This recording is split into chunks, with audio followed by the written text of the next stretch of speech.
अरे चलना यार, तेरा वो कुलधरा गांव में नाइट आउट वाला प्लान तो एकदम फुस हो गया। कुछ नहीं निकला उधर, पूरे ब्लॉक का बंटा धार हो गया। वो तो शुक्र है हम लोग थोड़ा जुगाड़ से गए थे, आर्टिफिशियल सीन क्रिएट किए, तब जाकर व्यूज आए वीडियो पर। तुम लोग भी ऐसे ही किसी की सुनी सुनाई बातों पर आ जाते हो। अगली बार जिधर भी वीडियो के लिए जाना होगा ना, पहले अच्छे से इन्फॉर्मेशन निकाल लेना। अजीब बात है यार, वैसे आधी दुनिया भूत प्रेत और आत्माओं से डरती है, लेकिन हम जो कैमरा लेकर भूत ढूंढ रहे हैं, हमें कोई एक भी भूत दिखाई नहीं देता। तीनों दोस्त देर रात बातें करते हुए जंगल के रास्ते गुजर रहे थे कि अचानक तेज ब्रेक लगने से सभी अपनी सीट से उछल पड़ते हैं। अरे सामने देखना, किधर देखकर गाड़ी चला रहा है तू? शिट मैन, गाड़ी ठोक दी इसने। शट अप गाइस, कोई नीचे गिर गया है, पहले देखते हैं उसे चोट तो नहीं लगी। नहीं, अब इधर का माहौल तो देखो, कितनी रात हो रही है, चारों तरफ जंगल है। इतनी रात को गाड़ी के आगे अचानक कैसे आ गया कोई? तुम्हें थोड़ा अजीब नहीं लग रहा? अरे ये टाइम ये सब सोचने का नहीं है यार। मेरी गलती की वजह से उसे कुछ हो गया तो मैं जिंदगी भर खुद को कभी माफ नहीं कर पाऊंगा। हमें चेक तो करना पड़ेगा ना, हो सकता है उसे अस्पताल ले जाने की जरूरत पड़े। अब मैं कह रहा हूँ गाड़ी भगा इधर से। कम ऑन, तुझे कब से सुनसान रास्तों पर डर लगने लगा? विजय की बात को इग्नोर करके वे लोग जैसे ही गाड़ी से नीचे उतरे, जमीन पर पड़ी हुई औरत अचानक उठकर छम छम करती जंगल की ओर भाग जाती है। अभी तक तो ये घायल होकर जमीन पर पड़ी थी, अचानक से उठकर दौड़ने लगी। इतना खून है यहाँ पर, फिर वो कैसे उठ गई अपने आप? ये किताब देखो, शायद उसके हाथ में थी, घबराहट में इधर ही भूल गई बेचारी। दिखाओ तो कैसी किताब है। दिव्या किताब को हाथ में लेकर वापस गाड़ी में बैठ जाती है और राजीव एक बार फिर गाड़ी चलाने लगता है। गाइस, ये किताब किसी गांव के बारे में है। बड़ी अजीबोगरीब बातें लिखी हुई हैं इसके बारे में। बोले तो हमारे लिए नेक्स्ट वीडियो का मसाला मिल गया समझो। मतलब? इस किताब में लिखा हुआ है कि छत्तीसगढ़ के जंगलों को पार करके एक छोटा सा गांव है, रुकनापुर। कहते हैं वो गांव श्रापित है। शाम होते ही गांव में सभी को अपने घरों में कैद होना पड़ता है, वरना गांव का श्राप उसके परिवार को तबाह कर देता है। उस गांव के लोग ना ज्यादा बात करते हैं, ना कहीं आते जाते हैं। लेकिन मानो इंडिया के नक्शे में एग्जिस्ट ही नहीं करता वो गांव, लेकिन वो लोग हैं और आज भी सदियों पुराने रीति रिवाज मान रहे हैं। लेकिन गाइस, इसके लास्ट के कुछ पेजेस गायब हैं। ऐसा लग रहा है किसी ने फाड़ कर फेंक दिया। ये तो बड़ी इंटरेस्टिंग स्टोरी लग रही है, क्या बोलते हो? उधर जाकर शूटिंग करें क्या? अब इंटरेस्टिंग तो लग रही है, लेकिन इस बार भी हमें आर्टिफिशियल इफेक्ट के साथ जाना पड़ेगा। बाकी पुराना गांव, जर्जन मकान और वहां भटकती आत्मा सुनने में तो स्कैरी वाइब्स आ रहे हैं। थोड़ा तड़का हम स्पेशल इफेक्ट से दे देंगे। तो ठीक है, अमावस्या का भूतिया कहानियों से थोड़ा ज्यादा कनेक्शन बैठता है, इसीलिए हम लोग अमावस्या को ही वहाँ जाएंगे। तीनों दोस्त अगली अमावस्या के दिन गांव में पहुंच जाते हैं। अरे यहाँ क्या करने आए हो तुम लोग? इस गांव के बारे में जानते नहीं हो क्या? नहीं जानते काका, आप बताइए ना। इस गांव की असलियत जानने के लिए ही तो यहाँ तक आए हैं। 100 साल से शापित है ये गांव। तुम लोग जाओ यहाँ से, तुम्हारे लिए वही अच्छा होगा। क्यों इस मनुष्य जगह पर आए हो? सब खत्म हो जाएगा। अरे आज के जमाने में दुनिया कहाँ से कहाँ पहुँच गई और आप लोग अभी भी मिट्टी के घरों में रह रहे हैं। अरे आप लोगों का रहन सहन, पहनावा सब कुछ ऐसा है जैसे आप लोगों को आज के बारे में कुछ पता ही ना हो। अरे मोबाइल, इंटरनेट, हवाई जहाज, इन सब का नाम सुना है आपने या नहीं? विजय की बात सुनने के बाद वो आदमी कुछ पलों तक घूर कर उन तीनों को देखता है। हमें हमारे हाल पर छोड़ दो, मैंने कहा ना, तुम जाओ यहाँ से। चलो यार, छोड़ो ना।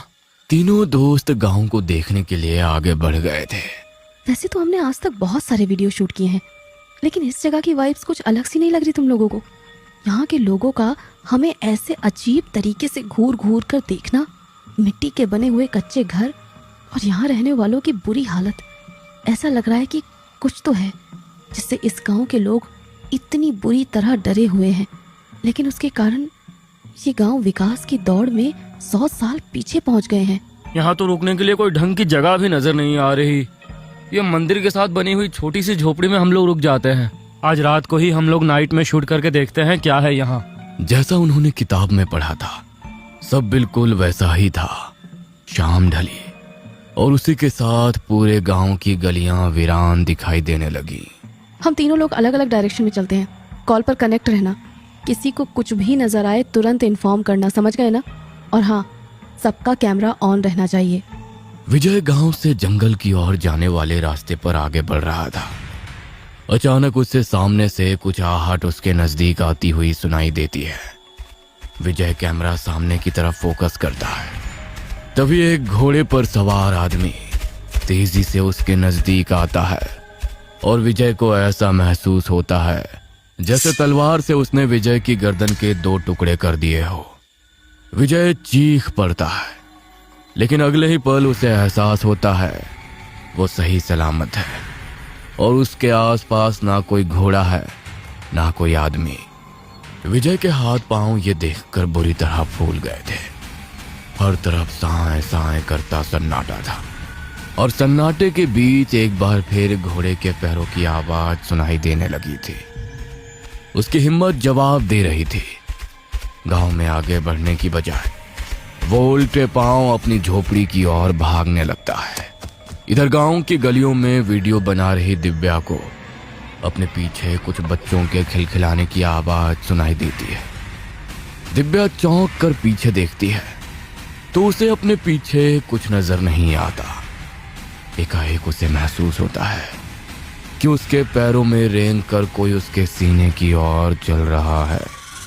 दिव्या अपने पैरों की ओर देखती है तो कई सारे छोटे छोटे बच्चे किसी जानवर की तरह रेंगते हुए उसके शरीर के ऊपर चढ़ रहे थे। उनमें से एक बच्चा उसकी गर्दन पर चढ़कर खंजर से उसके गले पर वार करता है, जिसके कारण दर्द से उसकी चीख निकल जाती है। अगले ही पल दिव्या को एहसास होता है कि जो कुछ उसने भी अपनी आंखों से देखा वो शायद सच नहीं था, क्योंकि दिव्या के गले पर खंजर का कोई निशान नहीं था। ना कहीं खून था ना बच्चे। दिव्या बहुत परेशान नजर आ रही थी। जो उसने महसूस किया था उसे वो दोबारा नहीं महसूस करना चाहती थी, लेकिन अपने आसपास से उसे बच्चों के खिलखिलाने की आवाजें अभी भी सुनाई पड़ रही थी। घबराकर दिव्या भी दौड़ते हुए अपनी झोपड़ी की तरफ आ जाती है। झोपड़ी में पहुंचकर, क्या हुआ? तुम्हें भी कुछ महसूस हुआ क्या? हाँ, तुमने वीडियो बनाया ना, वरना इतना रिस्क लेना बेकार माना जाएगा। दिव्या और विजय एक दूसरे को अपने हॉन्टेड एक्सपीरियंस के बारे में बताते हैं और फिर कैमरे की रिकॉर्डिंग चेक करने लगते हैं। लेकिन वो दोनों ये देखकर हैरान रह जाते हैं कि कैमरे में कुछ भी रिकॉर्ड नहीं हुआ था। तभी विकास भी वापस लौट जाता है। अरे तुम लोग ऐसे क्यों दौड़ रहे थे? क्या बात है, ठीक हो ना तुम दोनों? ये चेहरे पर 12 क्यों बजे हैं? राजीव की बात सुनकर वे दोनों सारी कहानी विकास को सुना देते हैं। कैमरा दिखाओ। अगर ये सब तुम्हारे साथ हुआ है तो कैमरे में जरूर रिकॉर्ड हुआ होगा। राजीव कैमरा लेकर रिकॉर्डिंग चेक कर रहा था कि अचानक उसे वीडियो में दिव्या के आसपास एक रोशनी सी नजर आती है, जो देखते ही देखते कई सारी रोशनी में बढ़ जाती है और एकाएक स्क्रीन पर डरावना चेहरा उभरता है, जो स्क्रीन की ओर तेजी से आता है और फिर गायब हो जाता है। क्या बात कर रहे हो तुम लोग? तुम तो बोल रहे थे इसमें कोई वीडियो रिकॉर्ड नहीं हुआ। मैंने खुद अपनी आंखों से इसमें वीडियो देखा है। अच्छा, दिखाओ कहाँ है? राजीव दिव्या और विजय को वीडियो दिखाता है तो अब कैमरे में कोई वीडियो नजर नहीं आता। क्या चल रहा है यहाँ? ये किसी इंसान का काम हो सकता है क्या? इंसान होता तो वीडियो में रिकॉर्ड नहीं होता। अचानक वीडियो का गायब हो जाना, उन लोगों का हमें दिखाई देना और फिर सब कुछ धुएं की तरह नजर से छू हो जाना। क्या भूल भुलैया यार, कुछ समझ ही नहीं आ रहा। मुझे लग रहा है अपने को कंटेंट मिल गया है। इसी को नमक मिर्च लगाकर स्टोरी कंप्लीट कर लेंगे हम। अब निकलते हैं हम लोग यहाँ से सुबह। क्या जरूरत पचड़े में पड़ने की। यू आर राइट, कल शाम होने से पहले ही निकल जाएंगे। अब एक भी रात नहीं बितानी है यहाँ। तीनों दोस्त सोने के लिए चले गए थे। यहाँ इतना अंधेरा क्यों है? मॉम, डैड, आदित्य, कहाँ हो तुम लोग? ये कैसी स्मेल आ रही है? दिव्या सबको पुकारते हुए बैकयार्ड तक जा पहुंची थी। अपना मोबाइल निकालकर वो टॉर्च ऑन करती है तो देखती है कि पंछियों को देने वाला पानी का बर्तन खून से भरा हुआ है और उसके चारों ओर पक्षी मरे हुए पड़े हैं। वहां का नजारा देखकर दिव्या चीखते हुए अंदर की ओर भागती है। अचानक वो फर्श पर पड़े किसी भारी चीज से टकरा जाती है। वो टॉर्च से नीचे देखती है तो वहां उसे उसका भाई आदित्य की लाश नजर आती है। अगले ही पल दिव्या खुद को वापस उसी झोपड़ी में पाती है। ये क्या देखा मैंने? ये कैसा सपना था? मुझे बहुत डर लग रहा है। शायद यहाँ आना ही नहीं चाहिए था। दिव्या अपना फोन उठाती है और घर पर फोन डायल कर देती है, लेकिन उसके मोबाइल में कोई नेटवर्क ही नजर नहीं आ रहा था। दिव्या बुरी तरह घबरा रही थी। वो झोपड़ी में सो रहे विजय को जगाने जाती है। राजीव उठो, मुझे बहुत घबराहट हो रही है। बहुत डरावना सपना देखा मैंने, कुछ समझ नहीं आ रहा है। प्लीज अपना फोन दे सकते हो?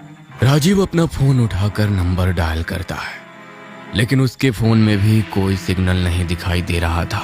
मेरे फोन में भी कोई नेटवर्क नहीं है। और ये विजय कहाँ गया, तुझे पता है क्या? दूसरे कमरे से कुछ आवाज सुनाई दे रही है। आधी रात को वहाँ क्या कर रहा है वो? राजीव और दिव्या बाहर वाले कमरे में जाकर देखते हैं कि खिड़की के पास खड़ा हुआ विजय अकेले में कुछ बड़बड़ा रहा है। विजय, अरे यहाँ क्यों खड़ा है? इतनी रात को ठीक तो है ना तू? मेरी माँ मुझे बुला रही है यार। अभी आई थी, मुझसे बात कर रही थी, फिर अचानक गायब हो गई। कह रही थी मुझे अपने साथ ले जाएगी। अरे इसे क्या हो गया यार? इसकी माँ तो मर चुकी है, वो कैसे आ सकती है? इसे अंदर लेकर चलो, अकेले छोड़ना सही नहीं है। राजीव और दिव्या उसे लेकर अंदर आते हैं और बिस्तर पर लिटा देते हैं। कुछ देर बाद अचानक विजय फिर से उठता है और दौड़ते हुए जाकर सीधा दरवाजा खोल देता है। कमरे से बाहर निकल जाता है। बाहर जाते ही कोई अदृश्य शक्ति उसे पैरों से घसीटकर जंगल की ओर ले जाती है और राजीव और दिव्या के कानों में उसकी चीख कैद हो जाती है। जल्दी चलो राजीव, हम उसे ऐसे नहीं छोड़ सकते। हम बचाएंगे अपने दोस्त को। दिव्या, मुझे नहीं लगता हम कुछ कर पाएंगे। वो कुछ और ही है यार। दिव्या झोपड़ी से बाहर निकल जाती है और उसके पीछे ही राजीव भी विजय को ढूंढने आता है। बाहर आते ही उन्हें आंगन में रखे पक्षियों के पानी के बर्तन में खून से सना एक इंसानी सर दिखाई देता है, जिसके आसपास चील मंडरा रहे थे। मोबाइल की रोशनी में पता चलता है कि यह सर दिव्या के भाई आदित्य का है। यह खौफनाक नजारा देख दिव्या बेजान होकर जमीन पर बैठ गई थी। इसका मतलब वो सपना नहीं था, वो सब सच था। मेरा भाई, उसकी क्या गलती थी? संभालो अपने आप को दिव्या, हमें कुछ करना होगा वरना हम भी नहीं बचेंगे। हमने देखा था ना, यहाँ एक मंदिर भी है, चलो उसके अंदर चलते हैं। मैंने सुना है मंदिर के अंदर कोई बुरी शक्ति प्रवेश नहीं करती। राजीव और दिव्या मंदिर के अंदर जाते हैं तो वहां का नजारा देखकर हैरान रह जाते हैं। अंदर भगवान की कोई मूर्ति नहीं थी, बस एक काला पत्थर रखा हुआ था जिस पर ऐसा लगता था कि खून चढ़ाया गया हो। पास ही में एक मरा हुआ मुर्गा और मानव खोपड़ी रखी दिखाई दे रही थी। ये मंदिर नहीं है, ये जरूर शैतान को पूजने का स्थान है। हम गलत जगह आ गए हैं। तभी वही काका दिव्या को नजर आते हैं जिन्होंने उन्हें वापस लौटने के लिए कहा था। काका, अच्छा हुआ आप मिल गए। काका, हमारी मदद करिए ना, हमारा दोस्त पता नहीं कहाँ चला गया। प्लीज उसे ढूंढ दीजिए। दिव्या की बात सुनकर काका का चेहरा अचानक बदलने लगता है।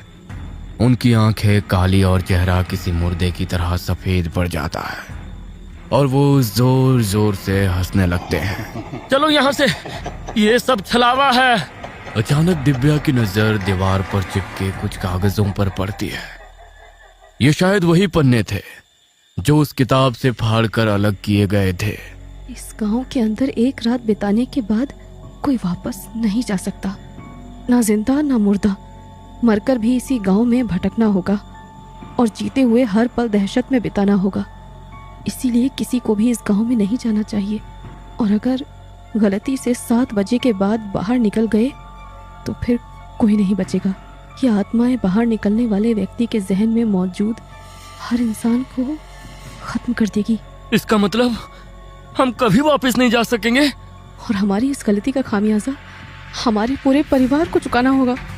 अपनी जान बचाकर वे वापस झोपड़ी में लौट आते हैं और जिंदा लाश बनकर अपनी मौत का इंतजार करने लगते हैं। कुछ दिन बाद लाइब्रेरी में।